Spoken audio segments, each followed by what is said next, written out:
Les papiers obligatoires lors de l'acquisition d'un chiot et les recours possibles.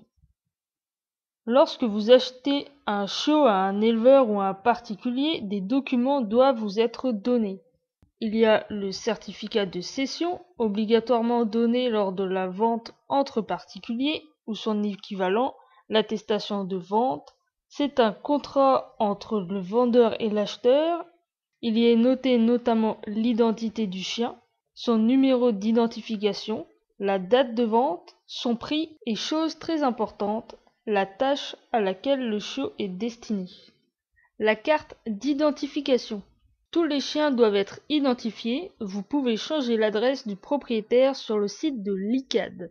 Le certificat de naissance. Ce document atteste que le chien a un pédigré.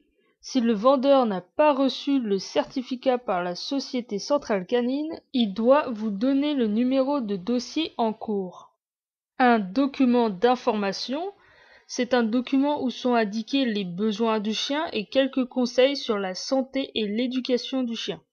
Le certificat de bonne santé, qui est réalisé peu avant la vente par un vétérinaire, il assure l'absence de signes de maladie le jour de la consultation.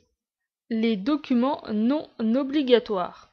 Il y a le carnet de santé, on y trouve la date des vaccins et des interventions effectuées, le passeport, obligatoire si on quitte la France avec son chien, et il est systématiquement donné lors de la vaccination antirabique. On y trouve les mêmes informations que sur le carnet de santé.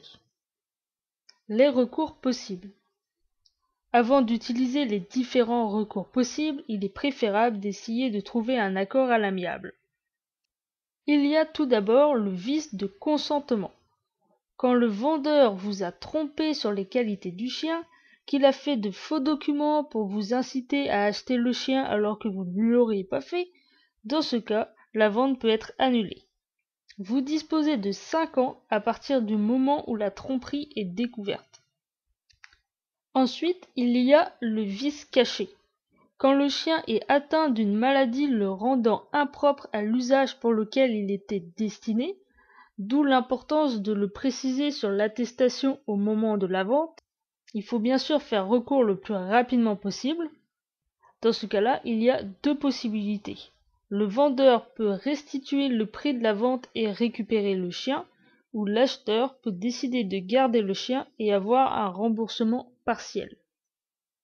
Le vice rédhibitoire correspond à certaines maladies ou défauts de l'espèce canine. Il faut faire le plus rapidement possible un diagnostic de suspicion par son vétérinaire, de 5 à 8 jours après l'achat, suivant les maladies. Après ce diagnostic, vous avez un délai de 15 à 30 jours pour aller au tribunal. Les maladies, on a la maladie de Carré, qui est virale et contagieuse, qui provoque des lésions nerveuses et peut être mortelle, notamment chez le chiot.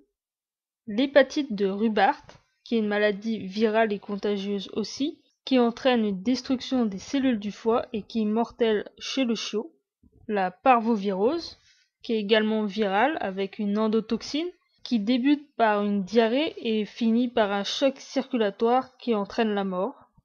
La dysplasie coxo-fémorale de la hanche, qui est une malformation héréditaire entraînant une boiterie et une réticence à l'effort.